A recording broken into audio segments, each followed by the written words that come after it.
Welcome to the Shitshow.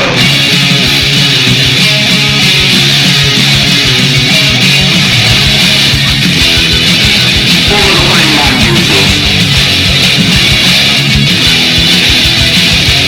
Hashtag not a militia. Setting fire to the blunt of allowable opinion.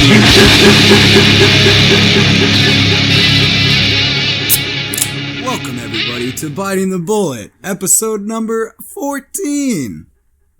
I love everything that just happened. I can't say our catchphrases now. So Yeah, it's I like, know. It's kind of like dead after you say something. we have an intro now. We're all fucking. We have like production quality and shit. We're making it, boys. It's a little awkward. It's a little awkward. I don't even know. Like I don't feel have. naked. Yeah, dude. I can't. I'm not like throwing out hashtag not a militia and home of the fighting mongooses. Now I'm just all like, oh, we're just going now. As he does What it. are we talking about? What are we talking about? All right, today we'll be talking about, well, everything got fucking shaken up today. It's what, the 10th, August 10th. So for most of you that know, I mean, everybody that's going to be listening to it probably knows Epstein died today, or committed suicide, or was suicided, or whatever. So we're going to talk about that. That's just going to be a big thing that we have to talk about. Second thing that we're going to be talking about is, we got to talk about red flag laws, because that's huge right now. Fucking Dan Crenshaw made a video today bitching about him getting attacked on Twitter like a little bitch. Fucking seals. Fucking seals. Dude, seals are just little bitches. Yeah, at the dude. End of the day. They're prissy fucking whatever. The second they don't get a fucking manicure, they can't walk around with their fucking shirt off. They get all fucking butthurt, dude. Yeah. And then what was the third thing? There was three things. I was gonna talk. Oh, we were talking about the MSNBC host. Oh yeah. Because I still don't know anything about that, so that's gonna be y'all. But Yeah. I'd like to learn. So Well, yeah, I just read an article on it. I say we start out with that, because the other two are gonna be really juicy, and we have a lot to say about the other two. But I still think this is really important, because from what Jared was telling me, it's kind of a big deal, like why he left and things like that. So if you want to, Yeah, go back and just go over the whole... Yeah, I'm looking up the article right now just to kind of remind myself. So I looked it up like 2 weeks ago. Basically, the main thing about it is fuck. Was it MSNBC or was it? I think it was... Yeah, MSNBC. it was NBC, MSNBC. This man happens to also be a veteran. This is from Glenn Greenwald, by the way, is what I'm looking at. So, basically, a national security journalist that happened to be a veteran blasted NBC and MSNBC in a Monday email and fucking left because he said that the mainstream media's become reflexively pro-war. Who would have thunk it? no fucking shit, right? Yeah. And basically another thing was that the whole point of them becoming pro-war, basically reflexively pro-war, is all in response to Donald Trump. So it's that whole, like, Trump derangement syndrome shit, pretty much. Oh, yeah. Where the mainstream media on the left especially, where when you went back to, like, the beginning of Iraq and everything like that, they were very critical of the wars. But now, in the name of defeating Donald Trump, they're pro bombing little brown kids all of a sudden. Let's do it, bro.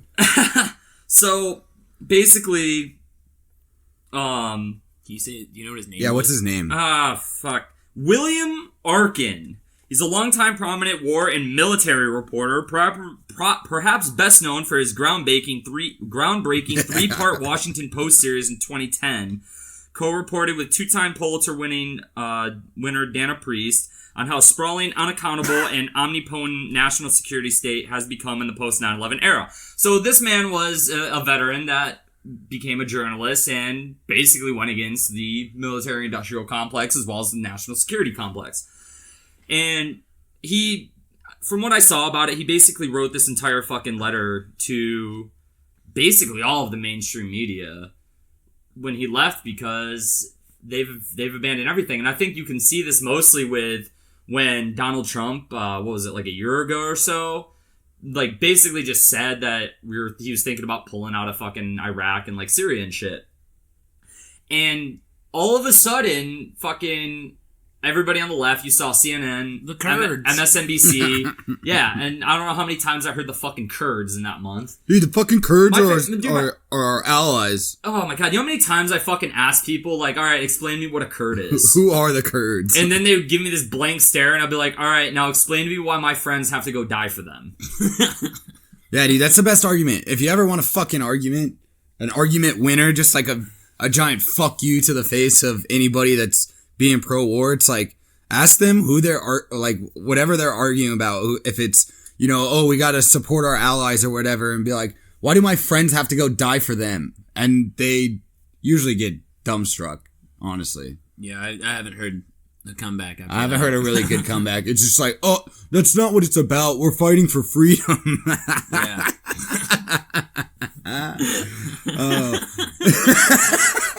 But like, for real, dude, we're fighting for. I thought we were fighting for. If we're fighting for freedom, then why are we fighting for them? Because they're not freedom. Like, Yeah. I don't know. Dude, William Arkin went fucking ham. He in this letter, he has key passages that are basically just calling all of the mainstream media a pro-war propaganda machine. Do you have some of the quotes? I don't have the quotes. This is all from Glenn Greenwald. Oh, I got a quote right here.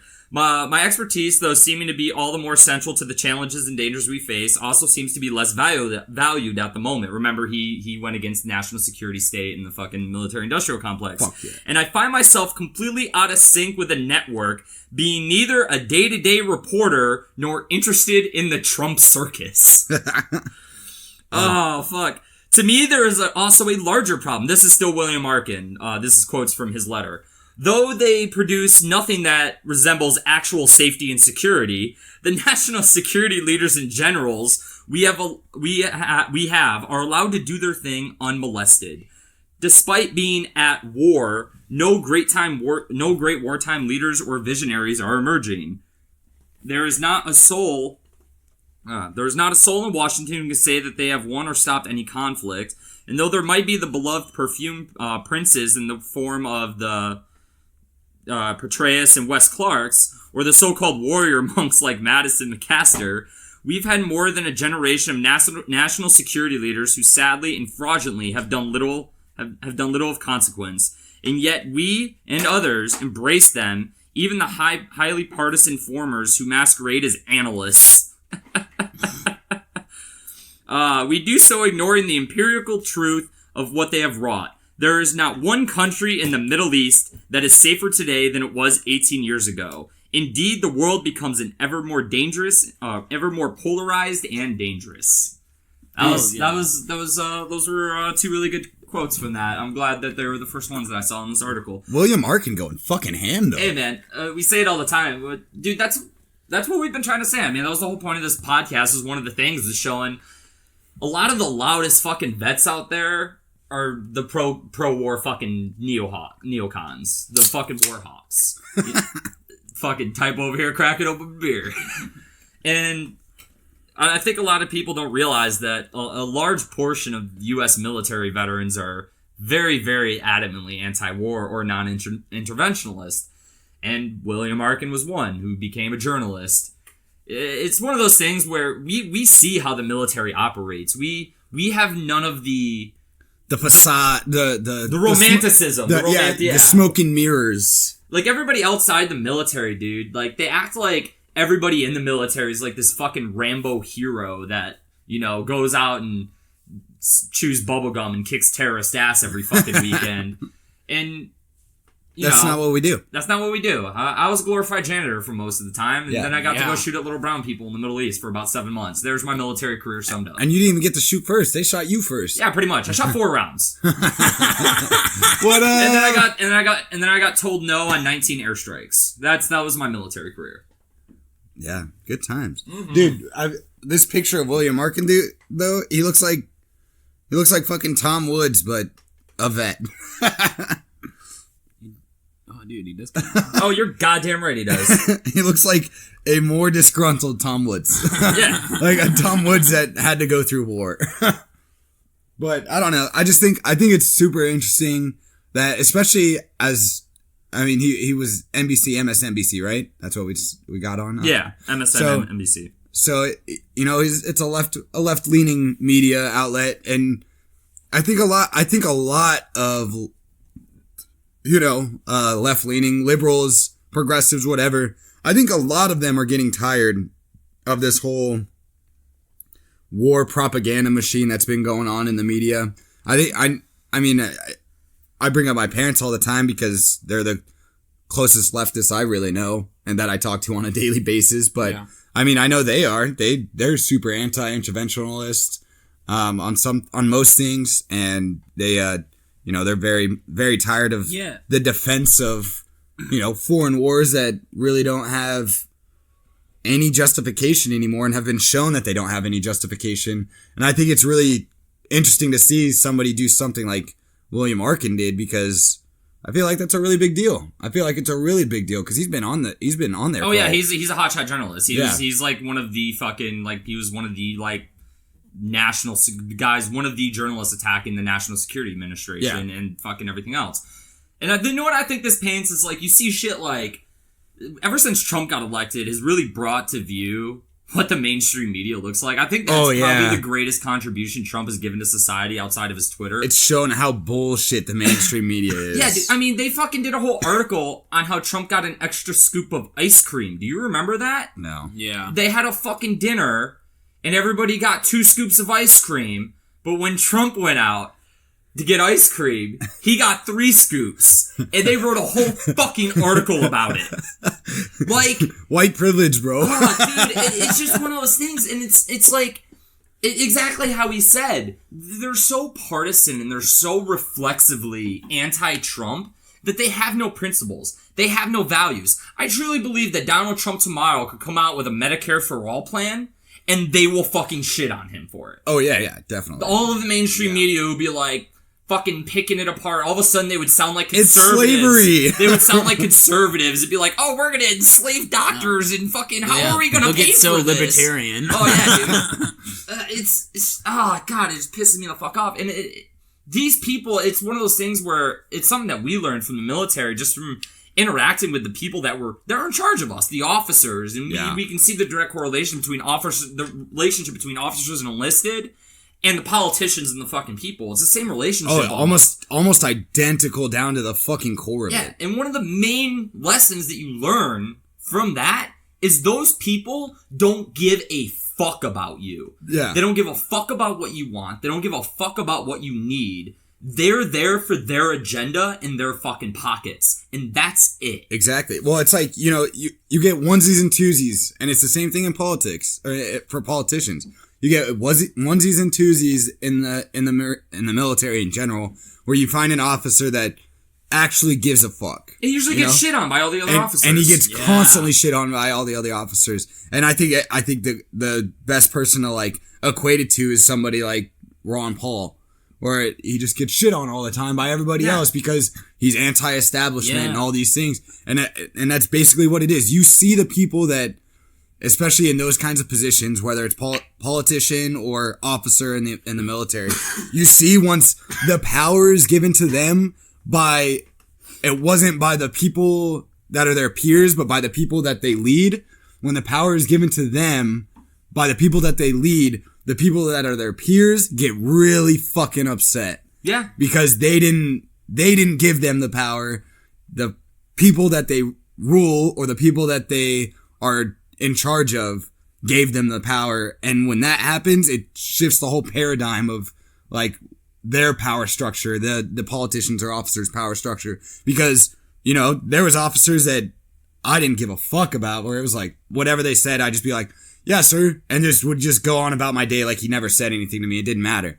And then another officer would be like, hey, can you get on this? And he could ask me the exact same thing, and I'd be like, absolutely, sir, and go do it right then. Yeah, because you trust it. Yeah. Because he doesn't fuck with you, and you could just tell who actually gave a shit about you, and who was actually trying to accomplish the mission, who actually wanted the unit to succeed, and who fucking was there for their own fucking fit rep report to get promoted. Absolutely. It was easy. I mean, when you're cutting into like something we talked about before, where like we had this whole training program set up, and I was supposed to go fucking teach a class, but then some fucking cockhead fucking lieutenant decides that he wants to reorganize the supply cage.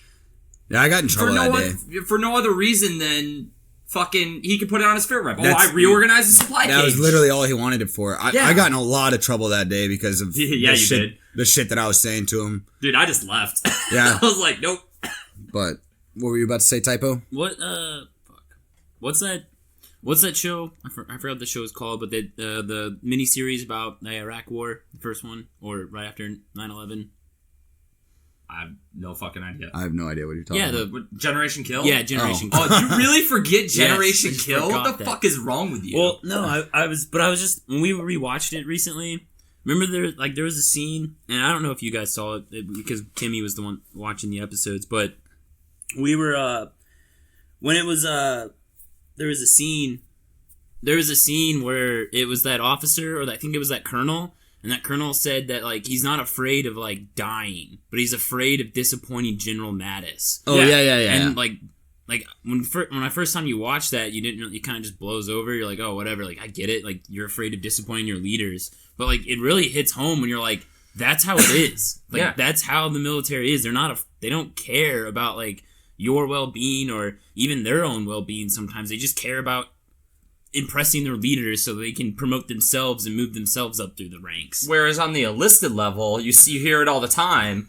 I'm not fighting for me. I'm not fighting for the mission. I'm not fighting for the grand picture. I'm just fighting for the dude next to me. I'm fighting for my Yeah. friends. That's our fucking creed. Yeah. And the Yeah. enlisted side. And then in the officer side, it's how can I impress the guy above me?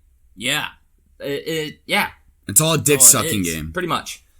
Like it's I don't know, but when I watched that again, it really just hit hard, and I was like, Jesus Christ, like that's how it is. Like you do everything you can, or they do everything they can just to get a little award or get a little better fit rep because of their boss, and it's just like that.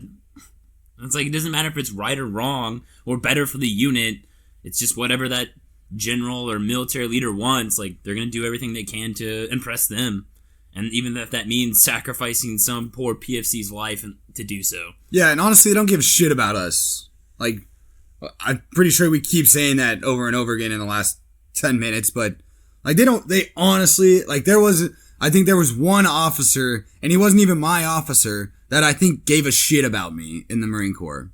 He wasn't even my direct superior officer. He was actually in Typo's unit, and I barely knew the guy. I think I met him 3 times, but I think any time that I met him, he was always incredibly nice and incredibly, like, insightful, and actually sat there and talked to you and acted like a leader.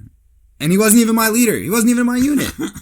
And like, I think maybe one other officer in my unit in 311. I had one officer he's a goddamn local municipal tyrant now, but whatever. But like there's very few people. There was very few people that I trusted in the Marine Corps, but the people that I did trust were to the left and right of me. They were my peers and they were my juniors, and there was very few superiors. And that's the same thing. So it doesn't go without saying, but it goes with this conversation that once you hit E6, like the staff sergeant for the Marine Corps and above, your base it's E6 and above and officer and above, and it's all the same gun club at that point. You either die a hero Or you live long enough to become the villain. Become the villain. And that was fucking true. Like E5 was a perfect rank because you got to meddle with some of the bullshit of the higher ranking like leaders, and you still got the trust of all the junior guys because you had to sit there and work your ass off with them. But like these people don't give a shit about us, and it's constant, and it correlates to politicians. They don't give a shit about us. They care about what's in their fucking pockets and how much power they can have. They care about how much control they have over you. Yeah. And it becomes more and more apparent every day. And especially other veterans, because this podcast is towards other veterans. Guess what? If you're the random fucking Republican that comes across, or you think the politicians, dude, if you didn't learn your lesson in the military, guess what? They especially don't give a fuck about you, dude. Yeah, because they don't even have to see you on a daily basis anymore. That's basically what it's Yeah, at. you're not on their fucking numbers. You gave them your fucking body in your youth. Congratulations. Bye, dude. So I think this is a great segue. A great segue into, these red flag laws and how they pertain to veterans. And, this is fucking serious. Like, this is the de-arm, like, this is one of the I mean, it's not the first step because we already have licensing in some And then states. you already have like force protection orders in a lot of states and shit like that, where somebody classifies a threat. But a lot of those systems still require like some kind of due process with them. Not like a full trial, but there's more of a process to them. Whereas, what I was gonna say was, but this is like this. If something like this happens, like these red flag laws, this TAPS program or whatever, if this happens, this is something that if we're alive, in the next 30, 40 years, depending on what happens, is like this right here is gonna, in my opinion, this is gonna be one of those things that we look back on and it's like, that's bad. That right there, that was a turning point. That was a big turning point. It wasn't, it's not the first turning point, but that's a big turning point. That's where these things happen because this will be a direct reflection on what happens, or not a direct reflection. This will directly affect veterans. Like, this is going to be a big deal for vets. And it ties into something else that Jared and I are going to bring up, an article that one of our buddies showed us. But what I wanted to say before we get into that was, like, the fact that you can call and... That's what I want to get into, is first just going over exactly what red flag laws are for anybody that some reason or another doesn't really know. So the main connection that you can kind of make this for what we already have is like your child protective services, but it's for guns. So at the end of the day, basically what this is creating is a process where somebody can just call anonymously or fucking call the police and tell them in one way or another that you're a threat and that you have guns. And then after that, they have to get a signature from a judge. They show their evidence that you're a threat, whatever they have, and they show it to a judge. So this is where the problem stems from, is that because you don't have due process, you don't have to exactly prove guilt. This is what you're doing to this judge. You're giving him a piece of paper that he has to sign, and say he doesn't sign it. Say it on the fucking very off chance he doesn't sign that piece of paper on an individual, and that individual does go out and do a fucking mass murder, or goes and shoots somebody, or kills himself. That judge gets held accountable. That judge is fucked. They'll look right at him and be like, the first thing people will say was like, why didn't you do anything? What happened?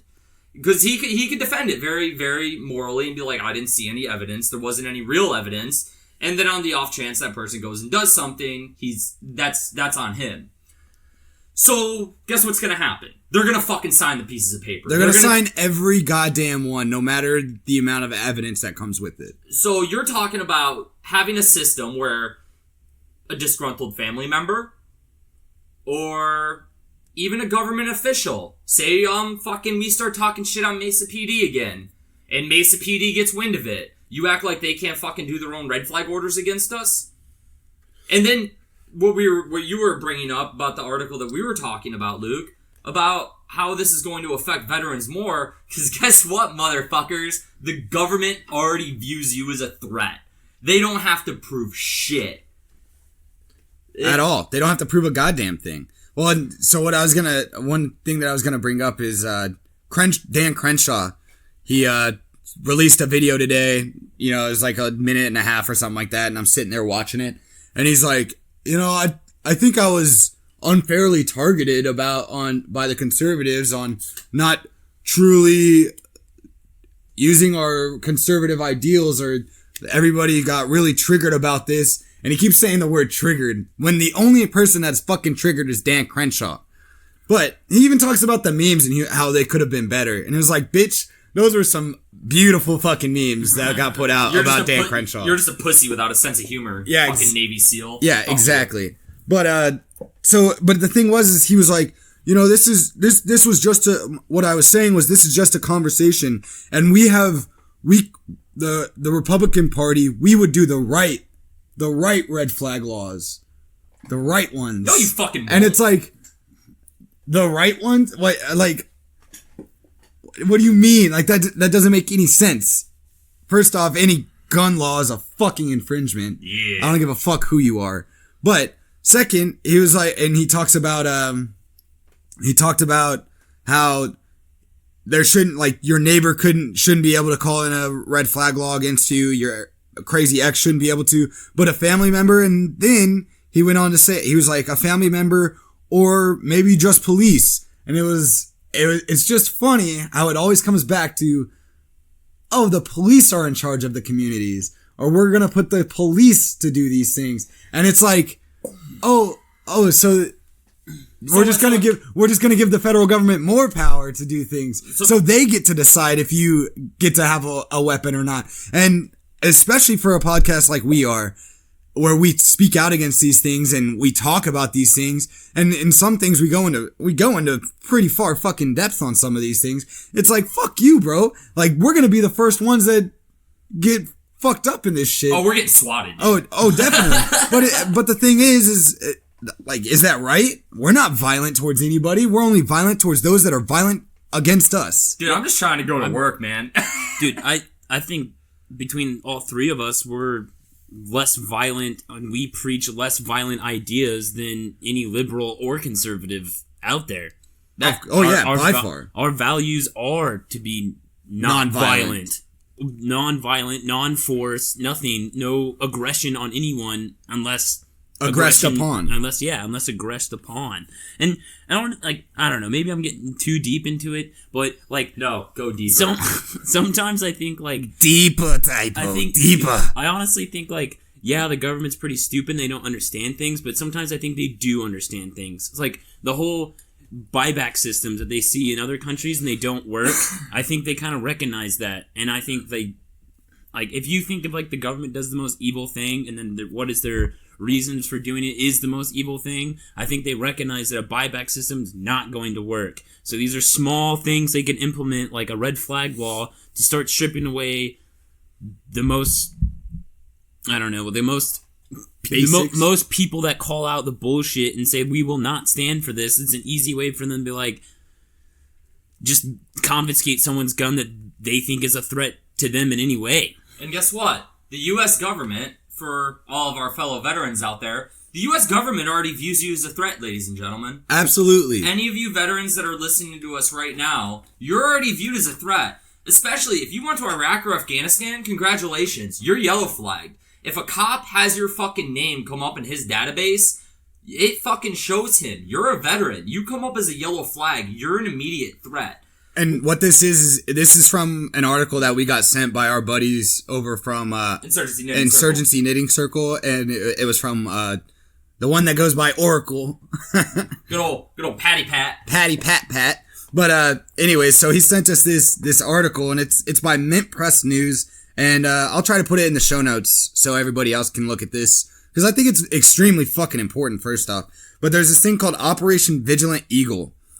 And that's just fucking gay, first off. But okay, dude. These operation names, fuck, dude. Dude, they pick the gayest shit they can fucking think of on the face of the planet. Operation Enduring Freedom. Yeah. Oh, really, dude? Suck my dick, bro. But Desert Shield. Desert Storm. Shield. Desert Storm. It's like my personal favorite. Operation Phantom Fury. Phantom Fury, dude. We were not, nobody knew we were fucking there.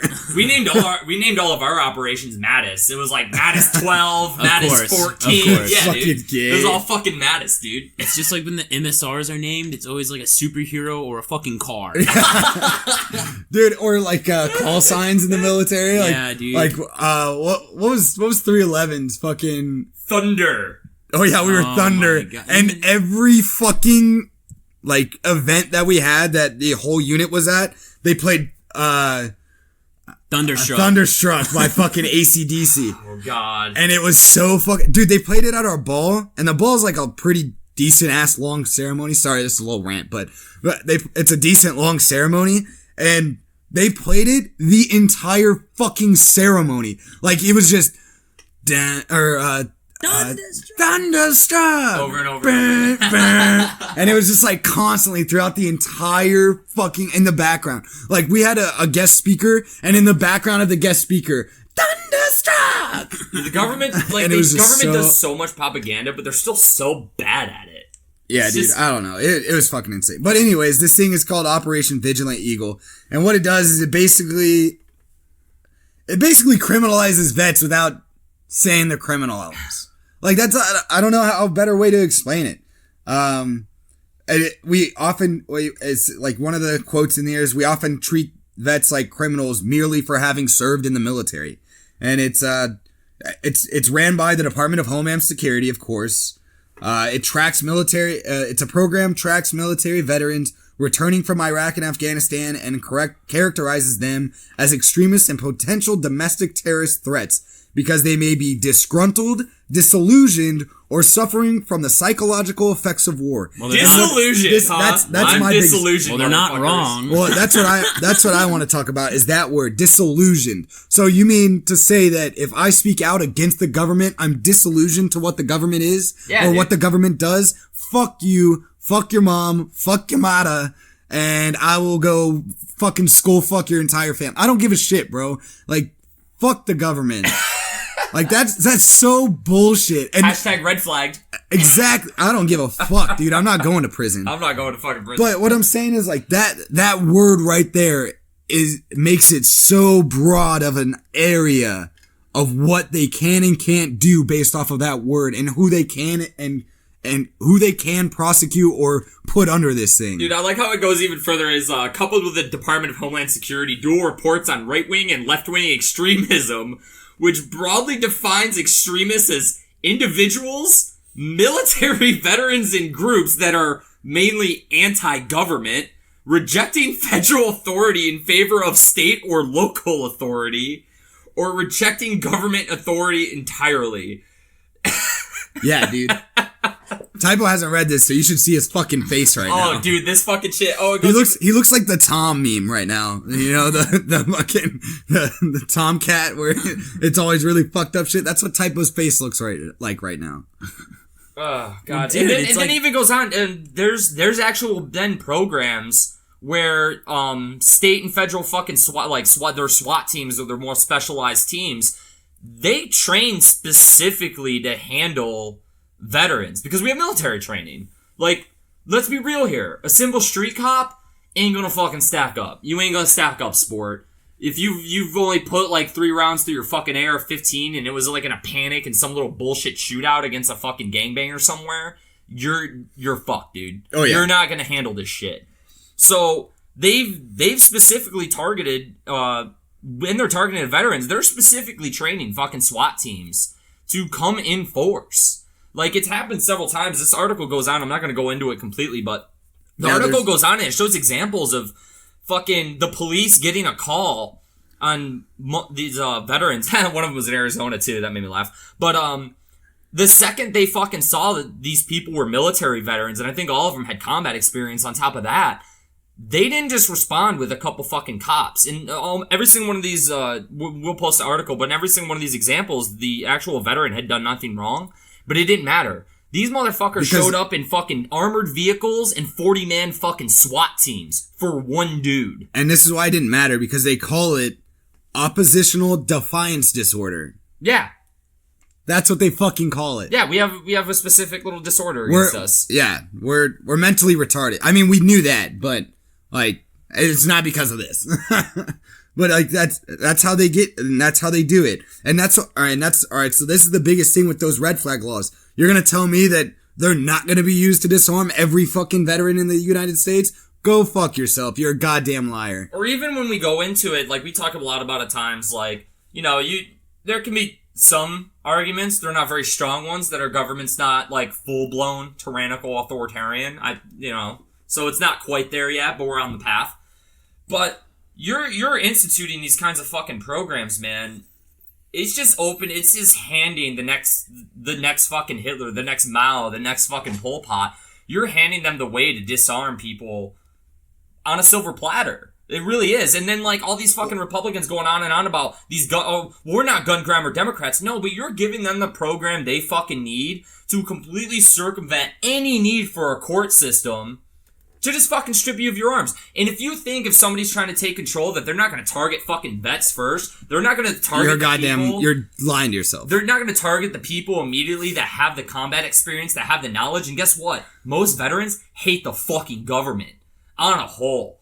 So, but what I was going to say real quick is, you say it all the time, Jared. You say, Hitler didn't outright ban weapons. He didn't do it until, what was it, 1943. 1943. Good job, typo. Yeah, it was, I'm yeah, proud of you. and it's the same. You say it, I just wanted to credit you with that you say it all the fucking, you both say it all the time. No, he But used already established gun laws. Already established gun laws, and what the fuck is this? Licensing and registration, that's all he used. So all he had to do was say, hey, guess what? Don't issue licenses to Jews, blacks, and homos. And the thing is like, especially fuck the goddamn conservatives for a second. They're just as bad as liberals, but it's the thing that pisses me off about liberals is, while conservatives are so goddamn inconsistent, liberals are just plain fucking retarded when it comes to things like this, because they'll call Trump literally Hitler. Yeah. And then be like, that stuff won't happen in America. And it's like, you just said he's literally Hitler, so what the fuck do you think is gonna happen? Well, like, what the fuck do you mean? Well, they don't think that you can take on the government with rifles, man. Well, yeah, that's fucking bullshit, too. You guys are fucking look dumb. at Afghanistan right goddamn now. Look at it. And like, why are we there? And you know what the fucked up part is? They try to make the argument, oh fuck, we're talking about the Boogaloo again. But they try to make the argument like, well, they'll have more power here. And it's actually, no, the military will be less effective within its own borders. Because guess what? They can be targeted where they sleep. And like, you're not in occupied territory. We have this giant fortified base. No, motherfucker. This is where you sleep. This is where your family is. This is where all your airports are, your refueling stations. And guess what? Where all your fucking taxes and revenue come from.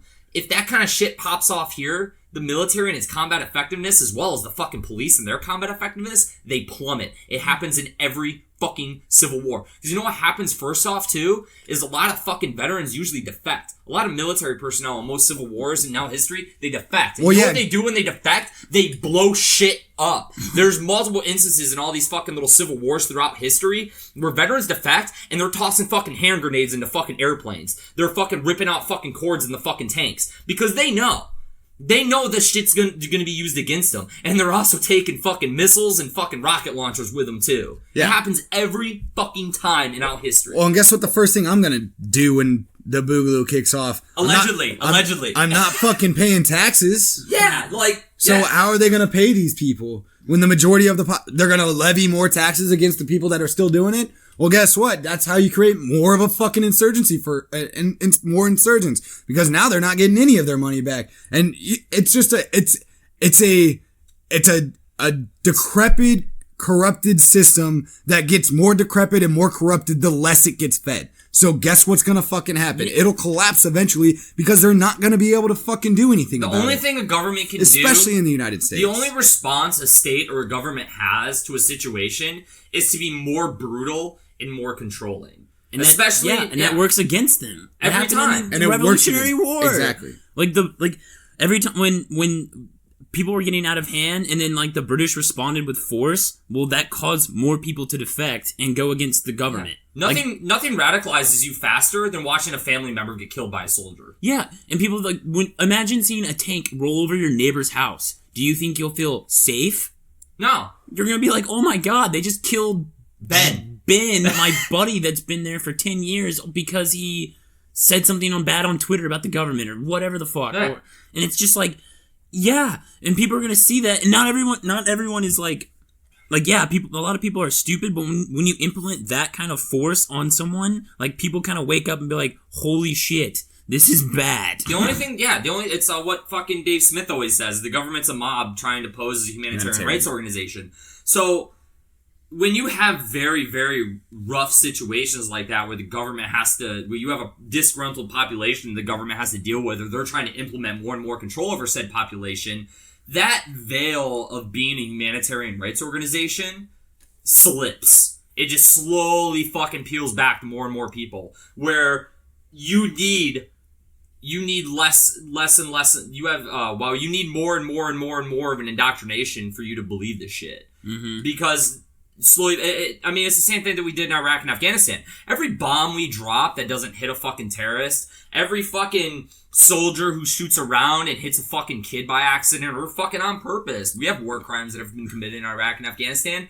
Every single fucking time, it shows those people that we are not their protectors. Yeah. We are their fucking occupiers. To them, that person gets pushed into radicalization. And the same fucking thing will happen here. And when we go into red flag laws, we're talking about red flag laws. It gets to a point where red flag, dude. They just... I can't, it's just one of those fucking things where we're seeing all these fucking so-called Republicans, the fucking side, the main party that's been so, we're Second Amendment supporters, and you are handing these motherfuckers, you are handing the so-called gun grabbers, which Republicans are gun grabbers too. If a fucking cop takes your gun, a Republican will support it, trust me. Oh yeah, definitely. And Republicans pass more gun laws than Democrats. Yeah, because fucking sheep just follow along. Because nobody has their own values. They don't have their own fucking beliefs. They believe what they're told. That's it. If Trump says something, it's got 20% of the population is going to go along with it's like the lady that we've been arguing with on Twitter for like the last week. No, the fuck that bitch. Junebug, whatever. And she's just dumb. Like, it's just dumb. And we argue because we can't fucking help it and we're dumb too. But it's more of like, I'd rather, and I said it today on my own personal Facebook, but that I was talking to somebody. It was like, I'd rather struggle on my own 2 feet for the rest of my goddamn life than be led blindly around like a sheep in circles and feel hunky-dory for the rest of my life. Like, fuck that, dude. Like, but that's not what people choose. People choose to blindly disregard all these things. And it's like, the main subject here is the red flag laws. And if you don't understand that these are a direct infringement on your rights. First infringement on your rights, but like a direct attack against you as an individual, then you're blinded by this, and it's insane to me that you don't view it that way. Because even if you don't want a weapon, even if you don't agree with the way or what happens with the weapons in the United States, like, you should be able to protect yourself, and everybody should be able to protect themselves against anybody coming after them for any reason. And for you to just totally disregard that by saying, "Oh, police will fucking save me," or somebody else will save me, then you not that you deserve to die, but I mean, you fucking deserve the consequences of your actions because you're letting it happen. And I think I think the biggest part about this and red flag laws is supporting these things. The consequences you are not ready for, and you don't understand what the consequences are yet. Yeah. And I think that's incredibly important to realize. I think people, like, when they, like, when every time the government makes a new law, people don't understand the consequences that come with that. They think, like, they're going to make a law and everything's going to be better. No. Like, that's what everyone, like, at least a lot of people think. Like, when something crazy bad happens, like these mass shootings, every time a mass shooting happens, everyone's calling for gun control. Even conservatives are doing it, like, because people are pissed. And don't get me wrong, it is a scary thing. And it is, I kind of understand people's, like, reaction. Like, it is. But it's like, a knee-jerk reaction. Yeah, and it is scary that, like, there is crazy people that can get these weapons and do bad things. But, like, let's put it in perspective. Like, we know every time a mass shooting happens, it's not that often. Like, it might seem like it's that often because the mainstream media blows it up, but it's really not that often. Yeah, they're blowing up every single instance of it across 3.8 square million fucking miles of territory and over 300 million fucking people. Yeah. And then they try to throw these fucking stats of fucking, well, we have like 260 something mass shootings. No, we don't. 4 people being killed is not a fucking mass shooting, motherfucker. Yeah, I mean, like, half that, like, you can fucking chalk up most of that shit to fucking gang violence and people fucking shooting themselves in the street in predominantly gun-controlled fucking areas. And what are we gonna do now? Because there was just a mass stabbing in California. You killed 4 people. We can take away knives? You can't kill that many people with a knife. Yeah, you can't butter your toast now with a knife because some asshole stabbed 4 people? Like, what? Like, I don't understand. Like, what are you gonna do? Like, what are you gonna do? And that's the thing. It's the slippery slope. And we say it all the time. Like, you let one of these go by, it's a slippery fucking slope afterwards. Because you can make the argument. I understand the argument. You can make the argument constantly. It's like the whole flagpole example that, like, libertarians use for property rights. It's like, well, if somebody falls off the 4-story onto my flagpole and they're holding on to it, do I have the right to shoot him or not shoot him? And it's like, I have the right to shoot him because it's my fucking flagpole and I can do what I want. And I get, yes, I mean, you have to, there has to be a black and white, because a gray doesn't do anything for society. All it does is create more tyranny. And it's like, I think most rational people would not shoot the person on the flagpole. I would disagree with that, because that person's not aggressing on you. But they're aggressing on your property. They're not aggressing on you. So somebody falling on your property is not aggressing on you. Minarchist. I know, but that's not aggression though. It's I'm not gonna get into this one right now. We can motherfuckers. We can do that later. It was just an example, but it's just the flagpole example. It's made constantly by many people, Rothbard including. So I'm just saying that's not what I'm talking about. All right, go ahead. Fucking A. But I don't even fucking remember what I was gonna say. God damn it. You're out of the fucking Biting the Bullet podcast, you fucking minarchist. Literally had nothing to do. It was just a black and white scenario. No, I understand what you're saying, though. So you understand it. So then that's all that had to be. We didn't have to go through this fucking shit. Yeah, I was just being an asshole. Yeah, exactly. And I lost my train of thought. Fucking A. A little cocksucker. No, but it's black and white. You can't. When you let one thing slip, the rest of it slips with it, and it'll continue to slip until you're fucking locked in shackles, getting led to a fucking train car. And yeah, and it's something that we've all said too, where a lot of fucking all libertarians have fucking said it, where there's nothing more immortal than a fucking law. There's nothing more immortal than a government program. So these fucking you're fucking Republicans standing around sitting like, well, we won't use the red flag laws for this. We have Trump. Yeah, guess what? If you think that forever, for all of American history from now on, we're gonna have Trump, you're gonna have a fucking Republican in office that's gonna respect so-called to respect your rights and your point of view, you're fucking wrong, dude. Even if Trump wins in 2020, guess what? After those 4 years, as that happens throughout all of fucking history, you're gonna have a Democrat. 2024, the very fucking most, you're gonna have a Democrat in office. Yeah, and it's like when Obama pretty much got rid of habeas corpus. Yeah. When he said as long as the government deems someone a terrorist organization, they can pretty much do whatever they want. Yep. And then the liberals were like, well, Obama would never do that. Would you say the same thing about Trump? Yep. And that's what it all goes back to. And Obama did do that, but whatever. But that's the thing, where it all goes back. Once you let one thing slip, it all slips. And that's the problem. And that's where we're at right now. But I do want to, I think this is a perfect part, because we're getting to, what is it? I know. I just 48 minutes. 1 second. I just want to hammer back on that. We have a lot of veterans that do listen to us, and we have a lot of people that, even anarchists, that understand and respect a lot of vets. Red flag laws are going to fucking target you immediately. Because the government, if you're a veteran, the Department of Homeland Security, the federal government, they already view you as a threat. Automatically. So, if a fucking piece of paper goes in front of a judge where somebody just anonymously fucking says that you're a threat and they see that you're a fucking vet, especially if you've been to one of the bullshit fucking wars, guess what? That piece of paper's getting signed, and then because you're a fucking veteran, based on how the police react when they respond to veterans, they're not sending a couple officers to your house. You're getting a fucking SWAT team kicking in your fucking door. Because that's how they respond to us. And they're gonna kill your dog. They're gonna fucking come in force, dude. There's a fucking guy who had a fucking airsoft rifle and the fucking cop shot him. And then there was another fucking, one of the other articles, there was another fucking dude. He just they no-knocked raided a fucking vet. So he fucking put his child and his fucking wife in the closet, because all he heard was the door get kicked in, threw his wife and daughter into the closet, grabbed his fucking rifle, posted up on the hallway, but never fired a round. Didn't fire a round? His rifle was still unsafe. Yep. Saw the cops come up the corner, probably went to put his fucking rifle down to the fucking ready. His rifle was still unsafe. The cops shot 70 fucking rounds at him. Yeah.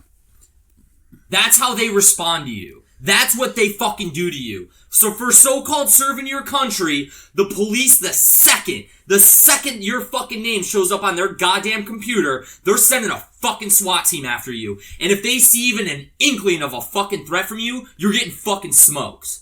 Yeah. That's what it is. Thank you for your fucking service. Here's 70 fucking rounds into your chest.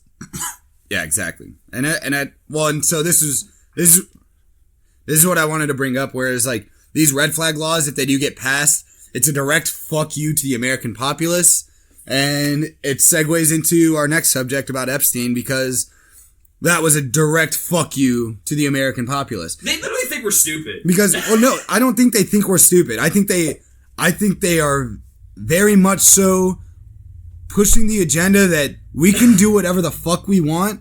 And this is why it ties into the red flag laws. We can do whatever the fuck we want, and we can make it look however we want, and you're gonna take it. You're gonna bend over, and you're gonna fucking take it, and there's nothing you can do about it because we have the power, and that's it. I kind of see it like that too. It's like it's not that they are trying to make it. Maybe to some people they're trying to make it seem like a suicide, but I think it's more of like a. This is what happens if you have dirt on us and you use. I mean, I don't even know if he even tried to threaten to use what he knew, but it was just like, this is what happens if there's a chance you could go against us. Yeah, I think that's and everybody knew Epstein was gonna die. Everybody in the United States. It doesn't matter if you're left, right, up, down, gay, bi, red, black. Like, it didn't fucking matter. Everybody knew Epstein was gonna die. It was just a matter of when and how.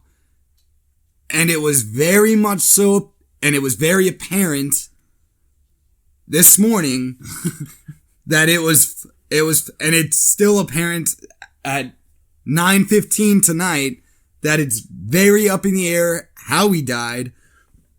It's very up in the air on who did it or how he was coerced into it. But there's one thing that is very apparent is that everybody knew that it was going to happen, and the people and the powers that be were still like, go fuck yourselves. We don't care. We can do whatever the fuck we want. Watch this shit. Yeah. And they fucking did it. Eat dirt, maggots.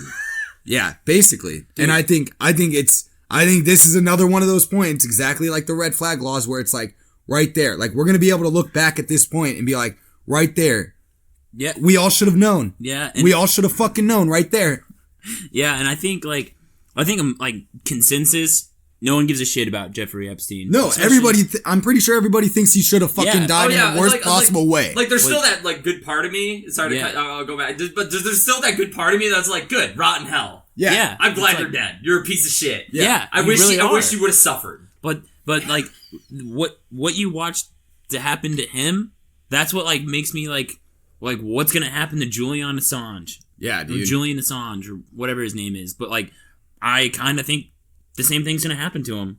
Like, it's like he's really sick in prison right now. Yeah. And he wasn't sick when he went in. Yeah, I think he's going to commit suicide somehow, or I don't know. I don't know what they're doing. I don't know everything. Maybe I'm wrong, but I think that, like, he's fucked. Like, and before he even have a chance to defend himself, go to trial, any of that, say what he needs to say what he wants to say about what he knows or anything to defend himself, I think he's gonna, in quotations, commit suicide. Well, yeah, and it's just ridiculous. Well, and the other thing about Epstein, it was like the documents were unsealed last night. Yeah. Like, literally 14 hours before his death was announced, the documents were unsealed and, like, given to whoever or given to the populace or whatever. I don't even know. I just know that they were unsealed and that all the documents were released for consumption, I guess. Mm-hmm. And 14 hours later, he's fucking dead. Like, what the fuck is that? And the security camera was pretty much tampered with, but malfunction. And then you look at the articles, and it was like, oh, the security guards, they have 30-minute patrols, and they're supposed to check on them 30 minutes, but it didn't happen last night. And then that people on Suicide Watch are supposed to check on the people on Suicide Watch every 15 minutes after that, but that didn't happen last night. Like, what the fuck do you mean? This is a direct fuck you to the American populace. And this is my thing for liberals. It's like, the United States government couldn't keep Jeffrey Epstein alive. The person that tried to commit suicide 2 weeks ago, and was on suicide watch afterwards, and now successfully committed suicide in a maximum security prison on suicide watch on a 24-hour, 7 days a week surveillance, and he committed suicide, and you want me to trust that same federal government who couldn't keep somebody from killing themselves in a very controlled area to control my healthcare, to control my safety, to control my future children's education. Placing these red flag laws. Yeah, enforcing these red flag laws correctly and justly, and you want them to completely run our entire judicial system and everything else under the books, and you want me to trust they can't even keep a person alive. No. That's in their area, controlled under very specific specifications on what needs to happen for this person. They can't even do that, but you want them to control every facet of our lives? Fuck you. I mean, and I think that's what a lot of people don't realize, like, especially fucking liberals on the left. I mean, some Republicans, some conservatives kind of grasp the notion a little bit, but like your fucking typical Democrat, man, all they see is like, oh, well, we need this for society, the betterment of society. And it's like, no, these people are fucking evil, man. Like, fucking evil. As you said, you just went through it all. You want them to have control of my health. Because that's what it is. If a government fucking funds something, they control it. I mean, you see it with, when Trump threatened to defund Planned Parenthood. He's trying to control that. Oh, I'll take away the fucking funding.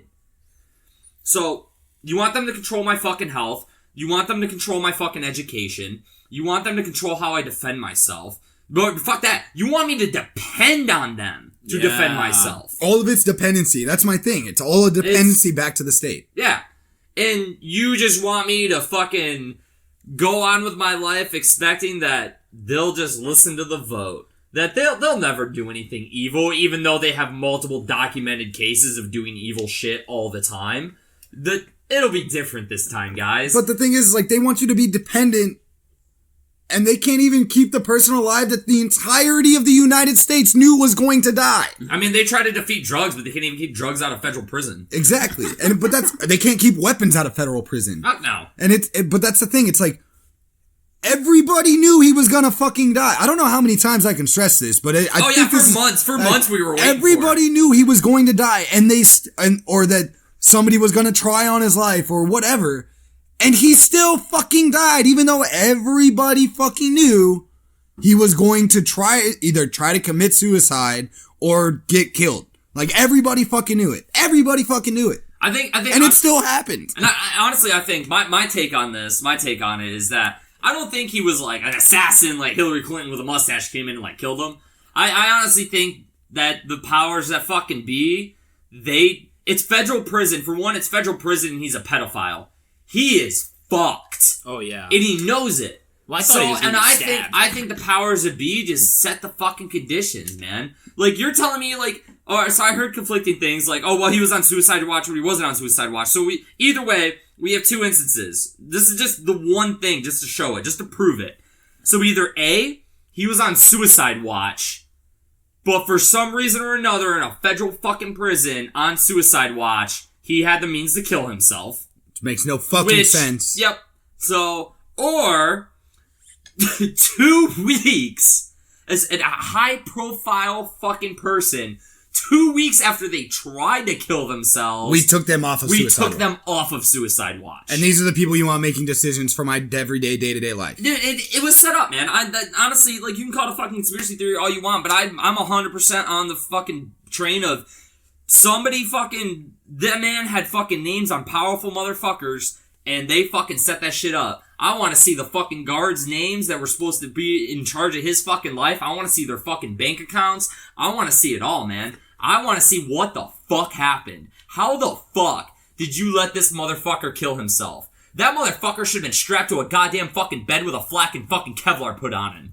Oh yeah, dude. Basically. Like, fuck you. Well, no, that motherfucker should have been fucking sustained by any fucking means necessary. And they let him fucking die? Nah, man. That's a fucking coinkadink and a fucking half. Yeah. Because it's not like the dude doesn't have power. It's not like the dude doesn't have fucking money. And I think you mentioned it earlier, Luke, where he was still trying to fight it. Yeah, he was trying to get off. He was still trying to pay his bail. His bail was going to be set at like $100 million or something like that. And he was trying to get the bail like approved so he could pay it and get out of prison.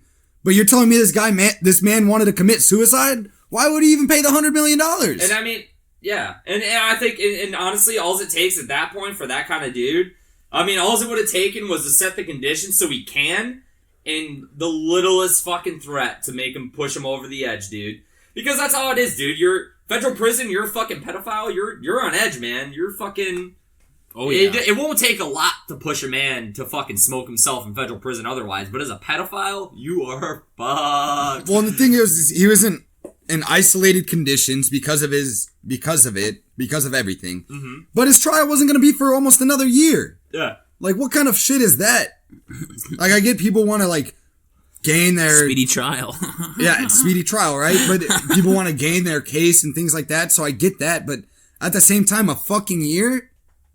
Like, that's insane. That's a hell of a window to try to suicide a man. Yeah, exactly. And it just goes back to, like, you know, the Clinton fucking body count or the Trump body count now and, like, all this shit. It's just like, you want these people in power. And people are like, well, we vote for them. And it's like, you're fucking retarded. Like, I'm sorry, there's nothing else to it. Like, if you vote for any of these people, either you're a masochist or just plain fucking retarded. But not even that. Most of the people that make these rules and regulations that affect your fucking life directly, they're not voted. They're not voted into power.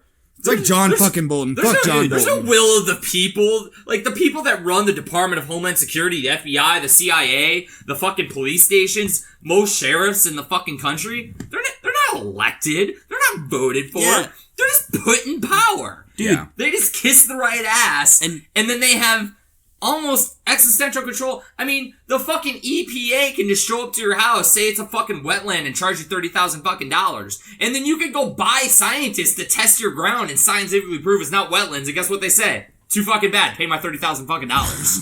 Dude, well, even, like, okay, let's just say that he did commit suicide on his own, by himself, just killed himself. But, like, let's just put it all together. So you have Hillary Clinton that he's connected, or Bill Clinton that he's connected to, and a lot of people think he's pretty much a rapist. Or He's definitely a rapist. Yeah. So, okay, we have Bill Clinton, pretty much a rapist, or at least has a lot of allegations against him. You have Anthony Weiner, who... Oh, God, I love New York politicians. Yeah, so he's known for at least soliciting inappropriate pictures with underage girls. Well, his wife is like best friends with Hillary Clinton. Oh my God. Yeah. Yeah. And then you have... Guys, hang on a second. This Jeffrey Epstein guy... Is Alex Jones right? Dude, Alex Jones been right this whole fucking time, dude? Is this what's happening? My favorite fucking meme today was like, I bet Alex Jones is sitting somewhere shirtless, sweaty, and drinking beer, yelling, I was fucking right. Yeah. I was fucking right. But, so, like, even if this dude just did commit suicide on his own, why is the Clintons connected to all these people? And who are these people? Why do they get to run our lives? It's like... It's fucking mind-blowing. It's like all these allegations, and then, like, so we're just supposed to... How can you defend that? I don't know, man. If it was just an ordinary person, and you knew that your neighbor was somehow connected to 3 sex offenders or rapists... That person's shady. That person's shady. You're not bringing your friends, your family around them. No! So what kind of world would we give them the kind of power that we do? Exactly. And I mean, that's the whole thing that drove me to libertarianism, where it's like, dude, like, anybody, when they just take the blinders off, or they're talking apolitical, just look at the U.S. government. The U.S. federal government. That is a corrupt, disgusting institution. Absolutely. That does shady fucking shit on a daily basis. Regularly. Why in the fuck do you want them to have such existential control of your fucking life? It's the same thing for police. How many times do we have to see police planting fucking drugs, fucking killing fucking dogs, killing fucking kids, trying to shoot dogs and missing and hitting a kid in the fucking kneecap?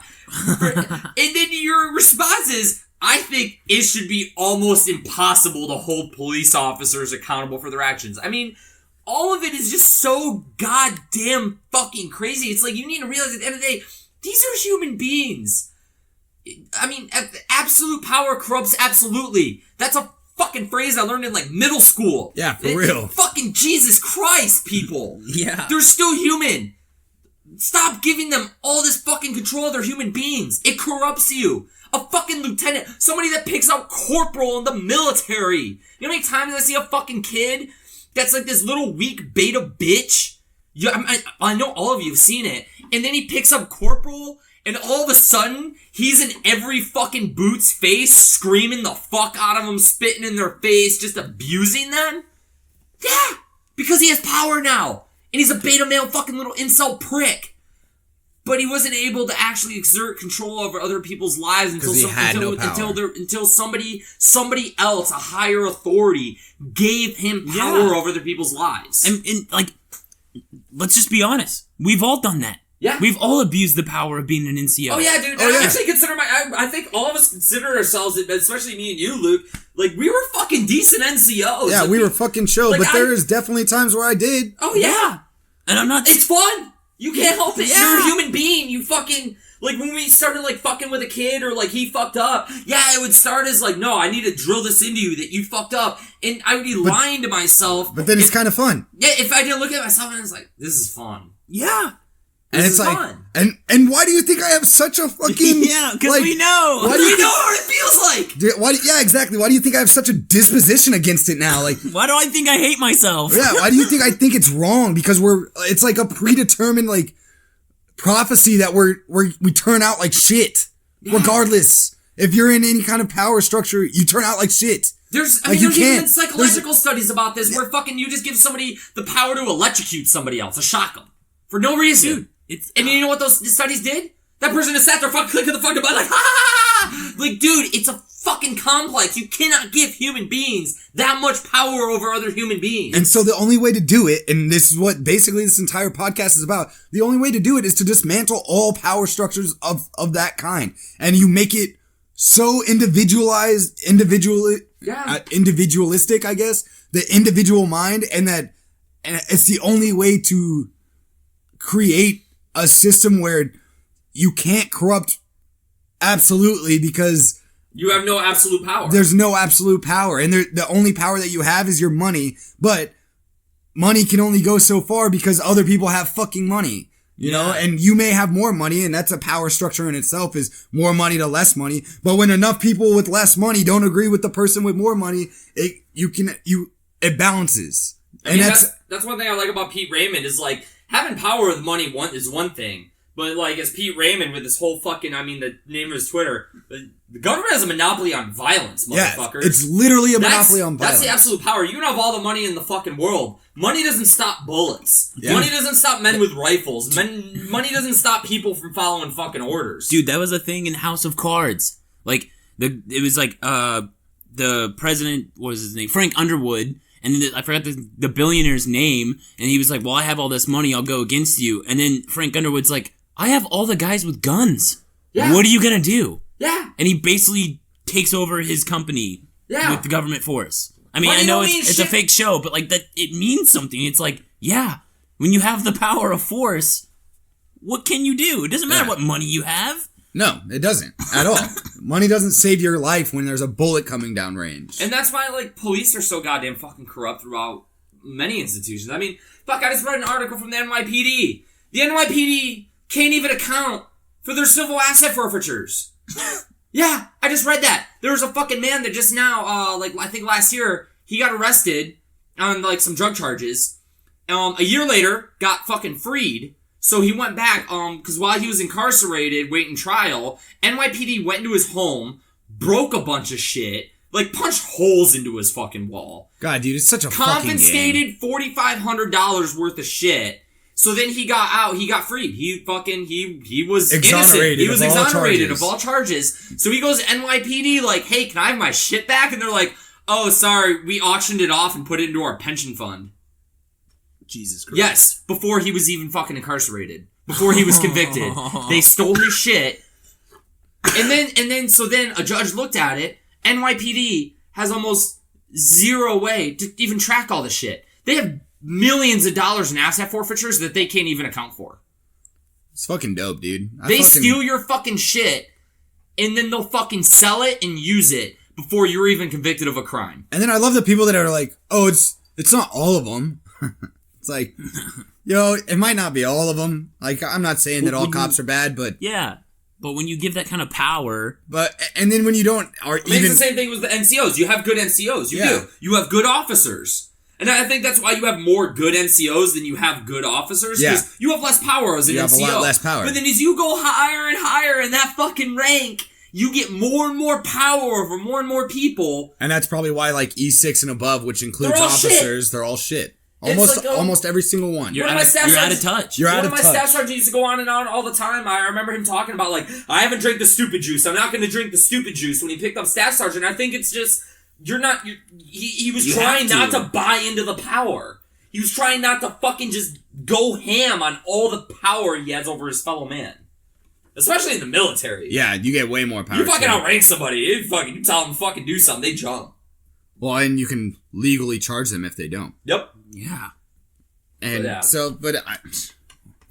we yelled for about an hour, a little over an hour. I think that's a good thing to wrap it up all on, right? Yeah, I think so. Like, because now I'm just mentally depressed and want to kill myself. Oh, dude, I need a cigarette after all this. It's fucking depressed me. I think the things that I want to leave this with is just like, absolute power corrupts, absolutely. And if there's anything that the events of the last week and a half have shown us is that that's fucking true in every goddamn way. And the only way to fucking do anything about this is speaking out against the government and honestly just making them null and void. Like, we have to. That's the only way that we can not lead ourselves into train cars. And that's basically what we're doing right now. And that's all I see. And I think these couple events, and there'll be others too, and there was others before, but I think these two events so close to each other, the mass shootings and then, this Epstein thing and the red flag laws, I think we're going to look back at these one day and be like, we should have known right fucking there. Dude, you want to stop mass shooters? Carry a fucking 9mm. Yeah, exactly. The kind of people that go and fucking shoot up places. This is my rant for the end of the podcast. The kind of people that go and shoot up that are mass shooters, they're not strong people. They're not looking for a fight. Somebody that's self-aware and capable and strong, they don't do this type of shit. That's why you see most of the time when fucking cops show up or somebody pulls a gun on these motherfuckers, they want to be either shooting themselves or dropping their weapon and pissing their fucking pants. You want to stop mass shooters, carry a 9mm and put them in a fucking body bag. Yeah. But that's my thing, where it's just like, we're going to look back at these times in the next 20, 30 years, and we're going to be like, we should have known right there. We should have fucking known right there. And I don't see people, I don't see us doing anything crazy in the next 10 years that is going to stop us from being 20, 30 years down the line and being like, oh, we should have known. Because I feel like everybody's just in their own little zone, but not even their own little zone. They're in their own little collectives, and they're okay with being there. And it's super depressing, and it's really self-defeating. And honestly, it's defeating to watch too. But that's why this is why I fucking do this, is because I have to talk about it. I have to fucking talk about it. And that's the only outlet I have right now to do anything, is to talk about shit like this and try to get as many people to fucking listen. Like, this is my take on, the last week's events. And I think it's extremely important how we go from here. Typo, you got anything? Last minute rants? I don't know. If you still have, if you still have some sort of faith in the system, just look at the people you have faith in. Take an honest look. Take an honest look. Seriously, just look at the things the laws they pushed, the things they passed, and then look at the people they surround themselves with. I mean, the Clintons are easy. It's an easy target because pretty much everyone left and right knows they're pretty much corrupt. Everyone knows that. But let's be honest, Trump is a crooked guy. Everyone knows that. But he's just honest about it, and I think that's why people like him, honestly, is because he just, hey, this is how I am, I'm gonna win. I'm gonna do what it takes to win. But it's at least in my opinion, it's why do you want these people to be in charge of you? I don't know, I just don't understand. But I just hate the bias on both sides. Yeah. And that's what makes me mad the most is like conservatives are coming to this like, oh, well, maybe we do need red flags laws, and then there's people that like just support that. It's like, have some goddamn principles. Yeah, fucking stand on your 2 feet. That's my thing. It's just had some goddamn principles. Like, if Trump does something you don't like, don't just support it because he's your fucking Lord and Savior. Like, say something. Stand up for yourself. Stand up for everybody. And then just going off what you said, Typo, for basically the whole theme of this entire episode. Look at how some of the Republicans that wanted red flag laws, how they're responding to their fucking voters' reactions. They're fucking supposed to represent us. They're fucking doing these proposals and a bunch of people are like, no, fuck you, these are my rights. And they're just making videos and bitching at us about Twitter. Yeah, fuck you, Dan Crenshaw. It's not even Dale Crenshaw, it was a whole fucking lot of them. Yeah, but fuck Dan Crenshaw. Yeah, fuck Dan Crenshaw. Alright, we'll wrap it up there. Navy SEALs are gay. Well, it's the Navy, so what do you expect? Don't be fucking racist. Don't be fucking homophobic. Absolute power corrupts, absolutely. Suck my dick. $5 or a kick in the dick. Or a punch in the dick. Oh, we can't take Fang. We're taking Fang Cash stick. I'm just kidding. It just went along with what I was saying. But yeah, that's really it. Last little shout outs. Jared, go ahead. What's your shit? At the Mongoose 0861. All right, now the FBI knows who you are. Oh, yeah. Typo. At the real Typo. Now the FBI knows who you are. All right, Luke, go ahead, dox yourself. Let's go. I'm at Bird Archist. I'm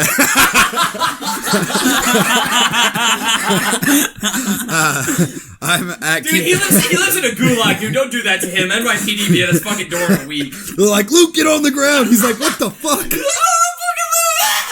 But no, I'm at Keep It Real Luke. You can find our podcast at Biting Bullet Pod on Twitter. We're pretty active on there. Also, join our Discord, our Fantasy Football League. Yeah, join our Discord. I opened up the Fantasy Football League. Still trying to see how many people actually sign up for it. So we'll see if we're going to be doing 2 different leagues or 1 league or whatever.